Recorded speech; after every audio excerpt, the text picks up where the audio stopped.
Te invitamos a unirte a la comunidad de En Perspectiva. Podrás acceder a beneficios exclusivos, vivos para intercambiar con Emiliano, Romina e integrantes del equipo. Newsletters especiales. Bonificaciones en productos y servicios. Y sobre todo, estarás apoyando nuestro periodismo profesional e independiente. Te invitamos a unirte a la comunidad de En Perspectiva. Decenas, tal vez cientos de ollas populares se instalaron en el país luego del 13 de marzo para mitigar lo que es el impacto de la falta de trabajo provocado por la pandemia. Sin embargo, con el paso de las semanas y de los meses, algunas de las ollas tuvieron que cerrar debido a la falta de productos, mientras que en otras hubo un exceso de donaciones y algunos alimentos no se pudieron aprovechar.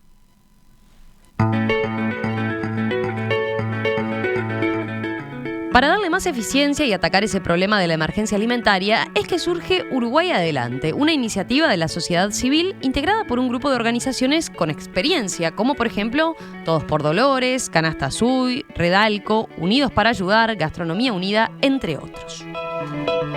A mediano plazo, Uruguay Adelante apunta a elaborar estrategias que ayuden en las situaciones de fondo que llevaron a tantas personas a vivir esta difícil realidad.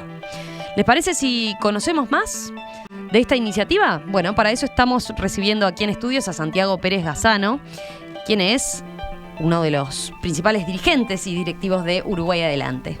Santiago, ¿qué tal? Bienvenido. Bueno, muchísimas gracias. Muchísimas gracias. Gracias por la introducción. Realmente es así. Como vos decías, lamentablemente tenemos cientos de ollas populares en todo el país. En su momento se calculó que eran alrededor de 300 las que estaban en Montevideo y zona metropolitana. Y bueno, Uruguay Adelante surge después de ver esa realidad y después de estar en contacto con esa realidad todos los días, para resolver la ineficiencia que se estaba dando a través de tantos grupos intentando resolver el mismo problema. Fue como un exceso de volcarse a hacer, podríamos decir. En realidad, yo siempre digo que no es un exceso mientras que sea genuino. Ajá. Entonces, más que un exceso, lo que tuvimos fue ineficiencia en diferentes grupos tratando de solucionar lo mismo por diferentes caminos. Y cuando uno tiene diferentes opciones, a quien es el donante, se le hace complicado definir para dónde ir. Porque cuando arrancamos, cuando todo esto estábamos allá por mediados de marzo y llegó finalmente el coronavirus a Uruguay, por suerte nuestra sociedad tiene la costumbre de mirar su lado más solidario. Pero no tenemos la costumbre de organizarnos y tratar de ser eficientes en eso. Uh-huh. Para buscar esa eficiencia es que nace Uruguay Adelante. Porque habían organizaciones como por ejemplo era la nuestra, que creamos Colaboro desde casa, como un derivado de lo que en su momento fue Todos por Dolores. Se crearon otras, como fue Gastronomía Unida, como surgió Canasta Azul, y así tantos otros, que lo que buscábamos era solucionar un problema. Y Uruguay Adelante dirías que es como una especie, una suerte de coordinadora de iniciativas solidarias, ¿está bien definirlo así? Exactamente, ese sería. Pero a su vez eran, una coordinadora de iniciativas solidarias, pero que ya tenían iniciativas solidarias que ya tenían experiencia en general, o por lo menos algunas ya habían surgido como tal dentro de la sociedad civil en otros eventos. Por ejemplo, la de Todos por Dolores lo tenemos muy presente, ¿no? Lo que significó en aquel momento. Exacto, habíamos algunos que teníamos cierta experiencia en esto de volcarnos a tratar de ordenar las donaciones y tratar de llevarlas al mejor destino posible, y hubo otros que nacieron con esto. Con esta crisis, digamos, con esta situación vivida a partir de la emergencia sanitaria. Exactamente, esta crisis llevó a que se despertara el espíritu solidario en mucha gente que vio una situación como realmente no habíamos vivido antes. Pasamos por un momento que realmente fue bisagra en nuestra sociedad, llevó a muchos a mirar hacia adentro y lo primero que encontraron fue la fuerza para ver cómo podían ayudar a otros. Uh-huh. Porque es real que en nuestra sociedad habemos quienes podemos dar una mano y hay otros que lamentablemente están necesitando de eso. Eso podríamos decir fue como el lado bueno de la pandemia, ¿no? La cantidad de iniciativas solidarias que surgieron, que se pusieron a trabajar con voluntad, dando mucho de sí, dando horas, trabajo voluntario y demás. Claro, después hubo cuestiones más que se diversificaron. Por ejemplo, estaba claro que hay quienes se organizaron como para apuntalar el sistema de salud, ¿no? Y generar insumos y demás y colaborar por ese lado. Ustedes pusieron el foco en las ollas populares. ¿Por qué las ollas populares? En realidad hubo distintos destinos, digamos. Por ejemplo, Canasta Azul hizo foco directamente en las canastas que llegaran a la familia e hicieron un trabajo espectacular desde ese punto de vista. Apuntaron a unir a la familia. Nosotros, en otras organizaciones, terminamos viendo de que a veces era más eficiente el uso en la olla popular de la comida y de los recursos que lo que puede ser una canasta. Porque en una canasta a veces puede faltar un X insumo que cuando se junta la comunidad termina logrando un producto mucho más nutritivo desde el punto de vista del alimento. Entonces vimos que la olla popular, primero desde el punto de vista alimenticio, era mucho más productivo que las otras formas de alimentación. Y por otro lado, empezamos a ver que la olla popular como elemento social es un factor de unión en la comunidad. Y eso es parte fundamental de lo que nosotros vimos y donde queremos ayudar. En su momento se instaló el debate ahí en esos primeros días cuando surgieron tantas ollas populares sobre si era una necesidad genuina o si se estaban utilizando las ollas populares para algún tipo de militancia política, por ejemplo, para dar señales de que la cosa estaba peor de lo que realmente quizás era. ¿Qué análisis hicieron ustedes desde ese punto de vista? Que hubo de todo, que existió eso, pero que son los menos. Realmente la gran mayoría hace uso y fomenta la olla como motor de unión de la comunidad. Están quienes lo ven como factor de lucha y están en su total derecho de verlo así. No concordamos nosotros que desde una organización que tiene tanto para ser un factor productivo y de unión dentro de la comunidad, que se puede generar lazos genuinos y de colaboración entre los distintos actores del barrio, se tenga que estar viendo a la olla como un factor de lucha. Pero recalcamos que por sobre todo está la libertad de cada uno, claro, de elegir y de utilizarla en el sentido que quiera. Nuestra postura es que mientras que la gente que la necesita tenga un plato de comida, respetamos a cada uno de los referentes de olla que hay en el Uruguay. Pero por lo que ustedes les daba, digamos, por decirlo de alguna manera, el estudio de mercado, el diagnóstico del cual partían era, efectivamente está siendo un elemento de necesidad genuina para mucha gente. O sea, hay mucha gente que depende de tener comida o no ese día en su plato por poder ir a la olla popular. Realmente es así. Hasta el día de hoy, que por suerte estamos en una situación muchísimo mejor de lo que parecía que íbamos a estar a mediados de marzo, principios de abril, pero hasta el día de hoy, con la economía en proceso de reactivación, seguimos necesitando de las ollas para darle de comer a muchísima gente. Han bajado en cantidad, ¿no? ¿Cómo ha ido evolucionando el ritmo, la cantidad de ollas populares también? Dado que ustedes tienen ese mapa más global, ¿no? La cantidad de ollas se redujo bastante. De aquellas 300, hoy calculamos que estaremos en 200 y poco. Pero también es un estimado porque al ser algo tan irregular, a veces una olla de repente está en un lugar y a la semana siguiente está en otra casa que presta su casa para poder desarrollarla.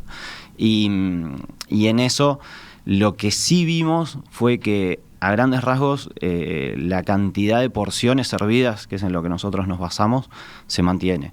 Cuando una olla cae, la población que hace uso de ella se traslada hacia la más cercana.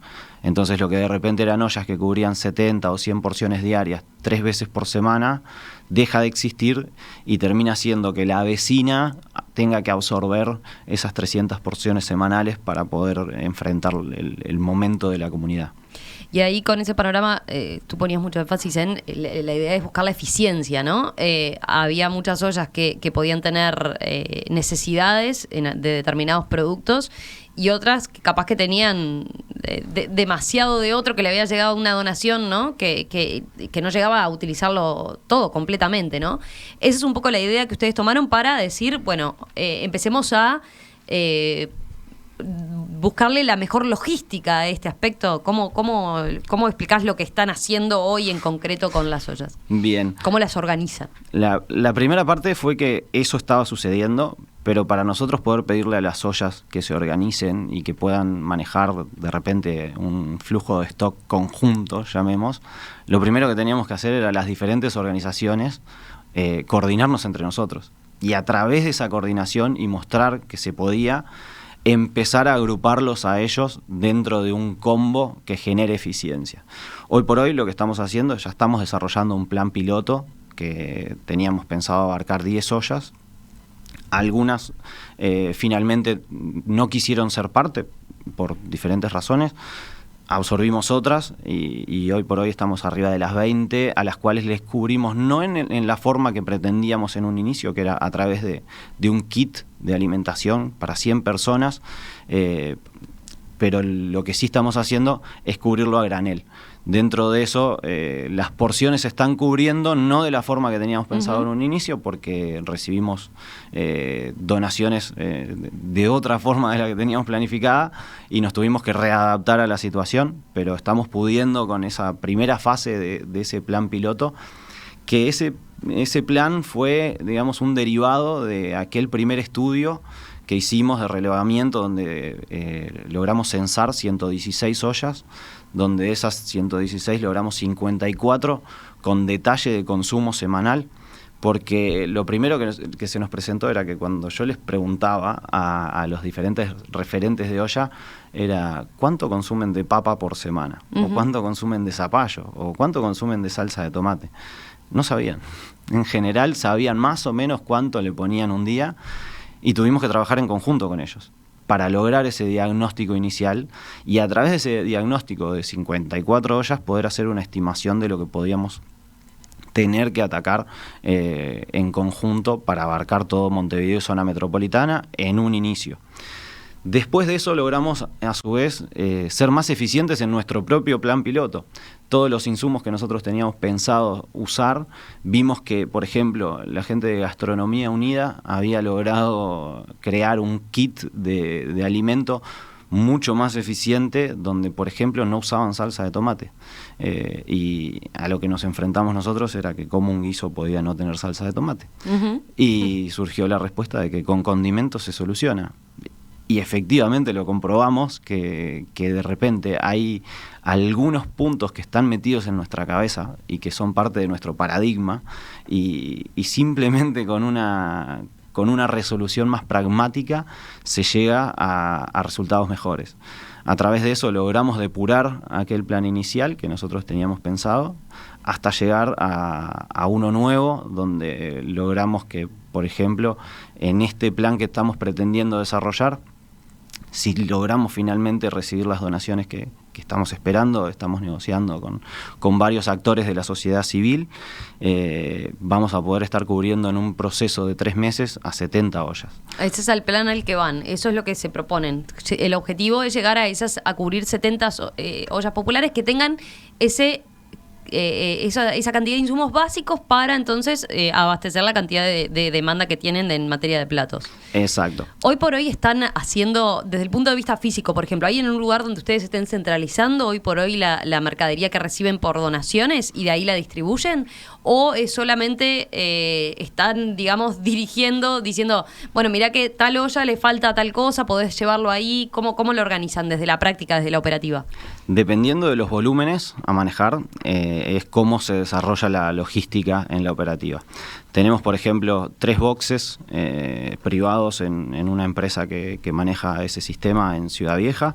Tenemos un container en una estación de servicio frente al Hospital del Clínicas, donde están continuamente entrando. Estamos entorpeciendo el uso de la estación como tal, pero así, por suerte, los dueños de ahí nos están dando tremenda mano desde hace ya meses para poder operar, que es un centro, digamos, muy accesible para todos los que están con ganas de llevar una donación, y estamos habilitando en breve ya un polo logístico más importante en Camino Maldonado y Géminis, que hay un salón de fiestas que lamentablemente no va a poder ser utilizado con su fin inicial hasta seguramente el año que viene. Pero bueno, ahí nosotros estamos pudiendo pasar a tener nuestra propia cámara de congelados, nuestro propio lugar de acopio y sobre todo un espacio muy grande para poder desarrollar lo que sería, entre comillas, nuestra kitización.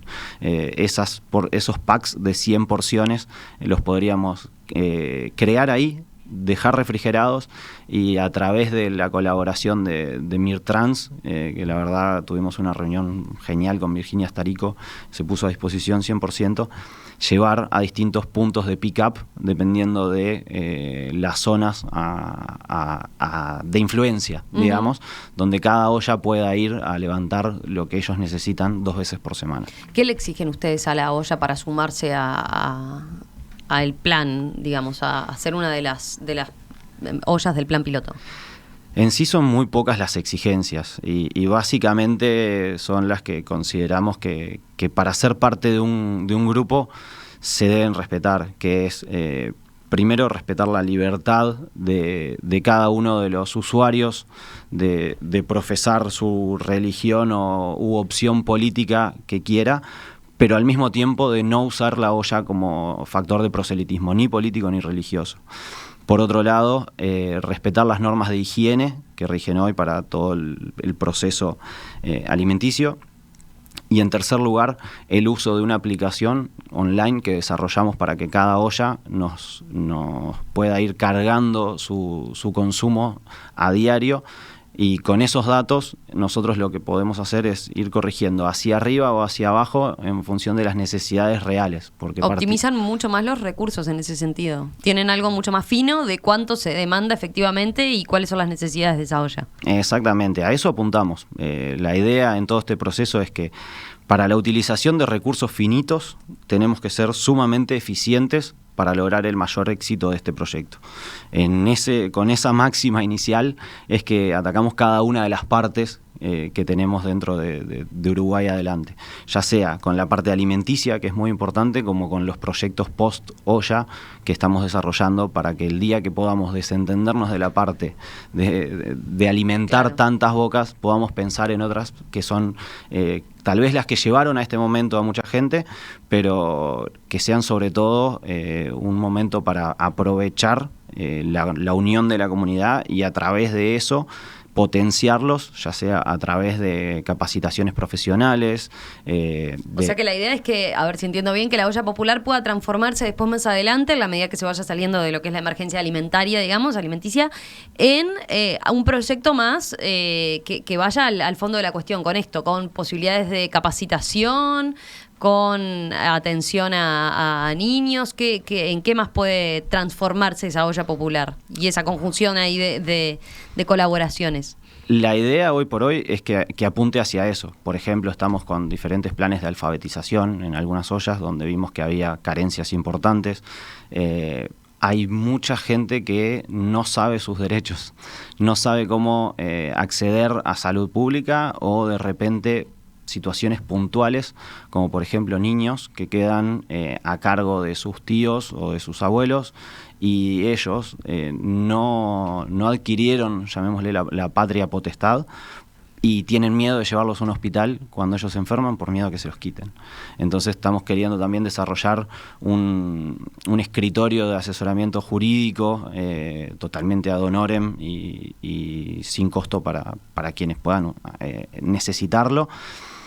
Y además sí trabajar sobre la parte educativa dentro de lo que nos corresponde a nosotros, porque no podemos obviar que somos un actor secundario desde ese punto de vista. Lo primero es la educación formal y desde ahí se tiene que tratar, pero en lo que podemos, a través de estar en contacto con tantas realidades diferentes y tan chocantes, se nos da la posibilidad de dar una mano y no podemos esquivar esa responsabilidad social.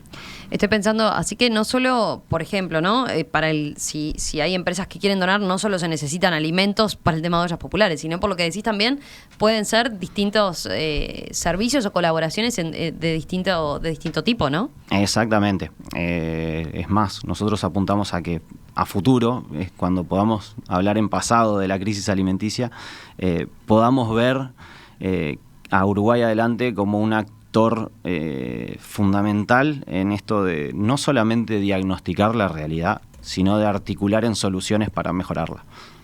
Ahora, por ejemplo, en estos días están llevando a cabo algunas actividades con respecto a, aprovechando el Día del Niño, que se viene ahora próximamente, bueno, buscan un pretexto para llevar recreación y animación a distintos puntos. Exactamente. Junto con, en ese plan de ir más allá de la olla. Exacto. Eso se inicia, digamos, a través de uno de los integrantes de esta agrupación, que es Gastronomía Unida.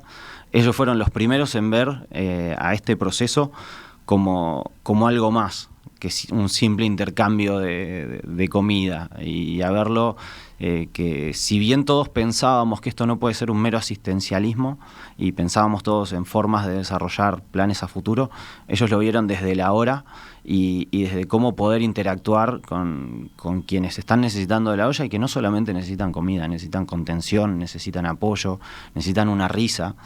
Y en eso empezaron a trabajar en los barrios donde ellos estaban llevando los kits con tareas de recreación. Eso llevó a que más tarde tuvieran en algunos de los restaurantes que son parte de su agrupación algunas jornadas destinadas a niños que, por ejemplo, no conocían el mar. Y no son niños que están ni en Artigas, ni en Rivera, ni en Salto. Son niños que están a 25 minutos en auto de la playa y solamente con ver el mar empiezan a entender que hay una realidad diferente a lo que ellos viven en el día a día. Vimos las caras de niños que de repente no podían creer la altura de los edificios frente a la Rambla, o que jugaban en la arena por primera vez en su vida, cuando ellos están acostumbrados a jugar en la tierra, o que se mojaban y nosotros teníamos que tratar de sacarlos porque hacía frío, pero que estaban desesperados por tocar el agua. Hay diferentes hechos que fueron marcando lo que hoy por hoy es Uruguay Adelante. Y a raíz de eso, hoy podemos estar trabajando en un plan de Día del Niño mucho más feliz de lo que se planteaba hace unos meses. Ya este fin de semana tuvimos diferentes activaciones. En La Mausa tuvimos una, en El Borro otra. Lamentablemente se nos suspendieron dos por la lluvia de ayer de tarde, pero ver la sonrisa de esos niños saltando en los inflables o comiendo su hamburguesa, ese tipo de detalles son cosas que realmente sentimos que hacen la diferencia. Pero en lo que sobre todo trabajamos en conjunto con los referentes del barrio, que eso es algo que en general me gusta remarcar. Nosotros no le imponemos nada a nadie y trabajamos sobre lo que ellos nos piden. Uh-huh. Ellos son nuestro real referente para poder agarrar y trabajar en el barrio. Al referente local, digamos, al referente barrial, le asignan un rol muy importante, que es detectar, entre otras cosas, las necesidades, y trabajan con él. Exacto, y es fundamental, nosotros trabajamos para empoderarlo. Ese referente... Que en general es un vecino. Es un vecino, en el 99% de los casos es o un vecino que vive con ellos, o un vecino de hace años que de repente salió del barrio, pero que siente al barrio como propio y trabaja en pos de mejorar la situación de sus pares, que ellos lo sienten como sus pares, y desde esa horizontalidad es que nosotros trabajamos, porque no serviría de nada si nosotros vamos y nos ponemos como solucionadores de su realidad desde un punto de vista desde una verticalidad donde imponemos soluciones. Uh-huh. Hemos aprendido mucho más y hemos recibido mucho más nosotros que lo que ellos han recibido. Lo que ellos nos dan siempre es mucho más. Santiago, hay varios oyentes que preguntan, ¿esto no se superpone, lo que están planteando no se superpone actualmente con programas del MIDES, por ejemplo? Bueno, con el MIDES estuvimos en charlas muy interesantes Y justamente la idea, así como trabajamos con los referentes barriales, es trabajar codo a codo con el MIDES. Nosotros tratamos de impulsar esos planes que brindan soluciones de parte del MIDES. Y justamente dentro de eso que nosotros hablábamos, que la población a veces no sabe de los derechos que tiene, incluye que, por ejemplo, no sabe de planes de capacitación o planes para poder acceder a diferentes beneficios, y nosotros en lo que trabajamos es justamente en que ellos puedan aprovechar las herramientas que se están brindando hoy. No nos superponemos, sino que trabajamos al lado, llamémosle, y cuando hay una solución que se brinda desde el MIDES no nos ponemos encima de ella porque esa solución ya está. Si no, sería totalmente ineficiente. ¿Y qué pasa con los otros organismos del Estado que de alguna manera también tienen políticas similares, que pueden de alguna manera superponerse? Estoy pensando en la Intendencia, por ejemplo. Tratamos de trabajar con ellos también. Los invitamos a tener una charla. Lamentablemente no hemos tenido la mejor de las recepciones por parte de la Intendencia, porque tanto la Intendencia actual como los posibles futuros intendentes que tendría Montevideo, porque están en un momento muy complicado desde lo político, y entendemos también que se vea de esa forma. Hoy por hoy tienen que tener mucho cuidado con las actividades que realizan, pero por ponerte un ejemplo, con el municipio B, con Carlos Varela, el alcalde, tuvimos un excelente intercambio al punto de que él lo planteó en su mesa política, en su mesa del municipio, y tuvo unanimidad de parte del Frente Amplio y del Partido Nacional para apoyar este proyecto. Entonces, en lo puntual de ciertos municipios hemos podido trabajar con la Intendencia y estamos, organizando la colaboración para no superponernos, sino para trabajar en conjunto. Hagamos una aclaración. Uruguay Adelante, por ahora, está sin personería jurídica, ¿no? Están en proceso, todo esto lleva tiempo. Exactamente, estamos tratando de buscar la forma de acelerarlo, pero claro, estos procesos en el Ministerio de Educación y Cultura llevan tiempo, es lógico. Entonces, en un montón de áreas nosotros tenemos que trabajar como articuladores. No podemos sentarnos a hablar, llamémosle, con alguien en forma estrictamente oficial, ya que no tenemos esa personería jurídica. Sí, por ejemplo, estamos gestionando y articulando para que otras organizaciones que sí la tienen consigan tal o cual donación. Y a ellos les recomendamos, en base a nuestro estudio previo, a dónde se podría destinar. Pero en sí nosotros estamos cruzando los dedos para que salga rápido esa personería. Esas donaciones que se están haciendo por parte de las empresas en este contexto, ¿corren con algún beneficio fiscal? Ninguno. Ninguna. Son genuinas, donaciones 100% de lo que se destina a ese fin. Solidaridad 100%. Sí, porque es más, para poder realmente dar ese beneficio fiscal, nosotros tendríamos que tener personería jurídica, tendríamos que pasar un proceso muy largo con el Ministerio de Economía y Finanzas. Sí, las necesidades son ahora. Exacto. O sea, lo que estamos buscando es hacer este aporte ahora. Exacto. Santiago, si alguien quiere colaborar, ¿cómo se tiene que contactar? ¿Con quién?